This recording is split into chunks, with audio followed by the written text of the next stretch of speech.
Welcome dito sa panibagong malalim na pagsusuri ng ating kasaysayan. Alam nyo, pamilyar na siguro kayo sa petsyang ito. Desyembre 2, 1089. Isipin nyo yung esena. Sa itaas ng matatarik na bangin ng Pasong Tirad, nakatayo ang isang 24 na taong gulang na general.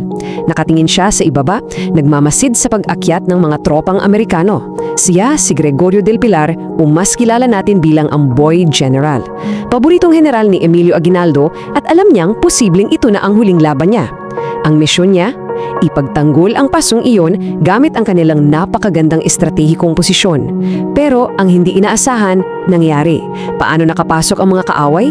Paano nahanap ng mga Amerikano yung lihim na daan na naging sanhi na pagkatalo ng mga Pilipino? At yan mismo ang magdadala sa atin sa isang napakalaking tanong. Sino nga ba ang tunay na nagkanulo kay Goyo? Ito yung tanong na magiging gabay natin sa buong paghimay natin ngayon. Kasi 'di ba, madalas kapag pinag-uusapan ng Tirad Pass, puro tungkol sa kabayanihan ang naririnig natin. Nakakalimutan natin yung kwento ng pagtataksil na nakadikit dito, isang kwentong bihira talagang himayin sa mga aklat pangkasaysayan natin. Kaya ngayon, titingnan natin ang mga opisyal na tala at bubusisin natin ang misteryong bumabalot sa makasaysayang araw na ito. Okay, let's dive into this. Sa isang banda, meron lamang 60 kawal si Goyo.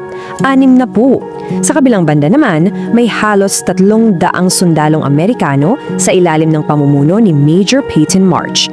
Literal na 5 beses na mas marami ang kaaway. Kung titingnan mo ang mga numerong ito, iisipin mo talaga, wala, imposibleng manalo ang mga Pilipino rito. Napakaliit ng puwersa nila at let's face it, kulang sila sa mga makabagong armas kumpara sa mga dayuhan. Ngunit hindi ganyan ang naramdaman ng batang general nung araw na iyon. Bakit? Dahil meron siyang napakalaking alas na wala ang mga Amerikano. Ano yung alas na iyon? 4,500 talampakan. Ganyan kataas ang natural na kuta ng Pasong Tirad. Para mo na ring pinagpatong-patong ang napakaraming matataas na building. Ito yung bumawi sa napakaliit na bilang ng mga tauhan ni Goyo. Ang utos sa kanya ni Aguinaldo ay napakalinaw. Idili ang mga Amerikano hanggat maaari para makatakas ang buong gobyerno ng Pilipinas papuntang Hilaga. At dahil sa sobrang taas at tarik ng posisyon nila, kaya nilang paulanan ng bala ang mga kalaban mula sa itaas nang hindi man lang sila nagagalusan. It was the perfect bottleneck para sa mga umaataking dayuhan. Napakabilis na naging daloy ng labanan. Nagsimula ito sa pag-atras ni Aguinaldo na sinundan agad ng pagkaipit ng mga Amerikano sa ibaba. Sa mga unang oras ng umagang iyon, sobrang kampante ni Goyo. Mula sa itaas, kitang-kita niya ang bawat galaw ng mga Amerikanong nahihirapang umakyat sa makitid at madulas na daan. Nakaipit sila, hindi makasulong ng maayos at target na target sila ng mga baril ng Pilipino. Ngunit, ang sitwasyong ito, na pabor sa mga Pilipino, may nakatagong kahinaan pala. Dito na nagbago ang lahat. At dito papasok ang isang pangalan na tuluyang magpapabago sa takbo ng kasaysayan. Januario Galut. Siya ay isang igorot na nagpakilala sa mga Amerikano bilang isang guide. Ayon mismo sa historical records ng mga Amerikano, si Galut ang taong lumapit sa kanila noong sila ay naipit na at talagang desperado na. Siya ang nagturo ng isang lihim na trail, isang eskinita sa bundok na umikot sa mismong likuran ng matibay na posisyon ni Del Pilar. Ito yung pivotal point natin. Ito yung tuluyang bumasag sa tila perpektong depensa ng mga Pilipino. Siyempre, ang natural na susunod na itatanong ng sinamang nagsusuri sa kasaysayan ay ito. Bakit niya ito ginawa? Napakadali kasi para sa atin na magturo ng kontrabida at husgahan siya ng mabilisan. Pero bilang mga mapanuring mag-aaral ng kasaysayan, kailangan nating intindihin yung buong konteksto. Hindi sapat yung simpleng sagot na, kasi traidor siya. Ano ba talaga ang nag-udyok sa isang katutubo na tulungan ng mga dayuhan laban sa mga itinuturing nating kapwa niyang Filipino? Well, may dalawang pangunahing teorya na lumilitaw mula sa ating mga talaan. Una, nandyan yung teorya ng pananakot o coercion. Posibleng tinakot siya, binantaan ng buhay niya, o puwersahan siyang pinasama ng mga Amerikano na desperado ng makahanap ng daan paakyat. Ikalawa, at ito yung medyo mas komplikadong bahagi ng ating nakaraan, ang matinding galit ng ilang mga katutubo sa mga revolusyonaryong Tagalog. Hindi kasi lingid sa kaalaman ng marami na noong panahon ng revolusyon, may mga tensyon, pang-aabuso at malalim na hindi pagkakaunawaan sa pagitan ng iba't ibang pangkat etniko sa Pilipinas. Ang ginawa ni Gaulot ay posibleng hindi lang simpleng pagtataksil, refleksyon ito ng isang napakasalimuot at hati-hating sitwasyon sa loob ng bansa noon. Paano ba nawala yung matayog na bentahe ni Goyo sa loob lamang ng ilang oras? Pagkatapos ituro ni Galut yung daan, sinundan agad ito ng mga puwersang Amerikano. Dahil dito, nagawa nilang lagpasan ng tuluyan ang main line of defense ng mga Pilipino na nakafocus lamang sa ibaba. At alam nyo kung ano ang pinakamalala sa lahat?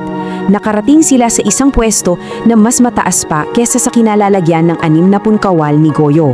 Yung bundok na dating kalasag sana ng mga Pilipino ay biglang naging sarili nilang bitag. Biglang nagbago ang ihip ng hangin. Sa gitna ng matinding kaguluhan, habang nag-uumpisang umulan ng bala mula sa itaas at mula sa likuran nila, na-realize na ni Goyo na tuluyan na silang napalibutan. At sa tagpong ito, may isang imahe na laging lumalabas sa ating kamalayan, ang sikat na puting kabayo ni Goyo. Sinasabing nakasakay siya rito at buong tapang na nag-uutos sa kanyang mga tauhan sa huling sandali. Hanggang ngayon, mainit pang pinagtatalunan ng mga historiador kung isa ba itong totoong detalye o isang romantic myth lang na sadyang idinagdag para mas maging madrama at malapelikula ang kanyang katapusan. Ngunit totoo man o hindi ang kabayong iyon, ang sumunod na nangyari ay isang malupit at walang mintis na katotohanan. Dito, tila tumigil ang pag-ikot ng mundo para sa mga kawal na Pilipino. Isang bala ng sniper ang tumama sa leeg ni Goyo. Ang leyon ng Bulacan ay bumagsak. Nang makita ng kanilang mga sundalo na patay na ang kanilang matapang at batang pinuno, sila ay tuluyan ng nagkawatak-watak. Nawalan sila ng direksyon. Sinubukan na lang nilang iligtas ang kanilang mga sarili mula sa tiyak na kamatayan. Sa pagbagsak ni Gregorio del Pilar, ang pasong tirad ay tuluyan ng nakuha ng mga puwersang Amerikano. Dahil sa trahedyang ito, ibinilang na si Januario Galut sa mga sikat na simbolo ng pagtataksil sa ating kasaysayan. Nakasama na niya sa listahan sina Pedro Paterno at Felipe Buencamino. Nakaukit na siya sa isipan ng marami bilang ang taong nagbenta sa Tirad Pass. Now, what's really interesting about this part is, tama bang ibuntong natin ang lahat ng sisi sa isang tao lamang? Sapat na ba ang isang katutubong guide para baguhin ng tuluyan ang daloy ng kasaysayan? O baka naman, may mas malaking pagkakamali tayong pilit na tinatakpan? Ito yung tanong na posibleng magpapabago sa buong pagtingin natin sa nangyari. Pagtataksil nga ba ito? O labis na kumpiyansa sa taktika? Alam nyo, madalas, ginagawa nating madaling palusot ang pagtataksil kapag tayo ay natatalo. Mas madali kasing mag-alit sa isang nag-iisang traidor kaysa sa amilin na baka nagkamali tayo sa pagpaplano at pamumuno. Ang pag-analyze natin dito ay hindi nangangahulugang binabawasan natin ang matinding kabayanihan at sakripisyo ni Goyo. Sa halip, pinapalalim lang natin ang pag-unawa sa posibleng tunay na dahilan kung bakit talaga pumalpak ang military operation na ito. Kasi kung titingnan natin ng mabuti, bukod sa pagtuturo ni Galut ng lihim na daan, nariyan din yung isang napakasakit na posibilidad, yung kakulangan sa paghanda mismo ni Goyo. Dahil ba sa labis niyang kumpiyansa sa taas ng pasong iyon, nakalimutan niyang lagyan ng bantay ang lahat ng posibleng daanan at eskinita sa bundok? Bilang isang commander, obligasyon mong siguraduhin na walang blind spot ang depensa mo, di ba? Lalo pat nakapataya rito ang mismong buhay ng presidente ng Republika. Ang pagkakaroon ng isang lihim na daan na naiwang walang ni isang nakabantay ay isang malaking tactical na pagkakamali sa bahagi ng hukbo. Kaya ano ang pinakamahalagang takeaway natin dito? Ang pagtataksil ni Galot at ang tactical na pagkakamali ni Goyo ay parehong sintomas lamang ng isang mas malaking problema. Isang malalim na kawalan ng pagkakaisa. Isipin nyo, kung ang mga katutubo at ang mga Tagalog ay nagkakasundo, nagtitiwala sa isa't isa at nagkakaisa ng layunin, di baka walang igorot na magtuturo ng daan sa kalaban. Sa bandang huli, namatay si Gregorio del Pilar bilang isang tunay na bayani. Yon ay walang duda at hindi natin matatawaran.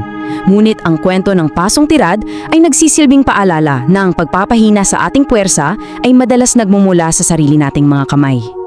Tatapusin natin ang pagsusuri na ito sa isang napakalakas na paalala na naway maiwan sa inyong mga isipan. Ang traidor sa loob ay mas mapanganib kesa sa kaaway sa labas. Sa bawat pagkakataon na naaalala natin ang pasong tirad, sana hindi lang yung sakripisyo at kabayanihan ang makita natin, kundi pati na rin ang matinding halaga ng totoong pagkakaisa.